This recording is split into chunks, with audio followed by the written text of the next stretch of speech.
கடந்த சில நாட்களுக்கு முன்பு திருச்சி கண்டோன்மென்ட் பகுதியில் ஒரு நிகழ்ச்சியானது நடைபெற்றது. இந்த நிகழ்ச்சிக்கு ஏராளமான இளைஞர்கள் திருச்சி மாநகருக்குள் வரும்பொழுது கொள்ளிடம் பகுதியில் அட்ராசிட்டியில் ஈடுபட்டனர். குறிப்பாக இந்த கொள்ளிடம் பாலத்தில் நடுவில் உள்ள தடுப்பு கட்டையில் மேலே இருசக்கர வாகனத்தை தூக்கி வைத்து ஒருவர் சர்க்கஸில் சாகசம் செய்வது போல சென்ட்ரு மீடியாவில் ஆபத்தான முறையில் இருசக்கர வாகனத்தை ஓட்டியுள்ளார்.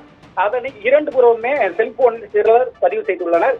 இளைஞர் இருசக்கர வாகனத்தை ஓட்டும் வீடியோ சமூக வலைதளங்களில் வெளியாகி வைரலாகியது. இதனைத் தொடர்ந்து கொள்ளிடம் போலீசார் விசாரணை மேற்கொண்டு வந்த நிலையில் திருச்சி மாவட்டம் மணச்சலூர் அருகே உள்ள பூனாம்பாளையத்தைச் சேர்ந்த குருமூர்த்தி என்பது போலீஸ் விசாரணையில் தெரிய வந்தது.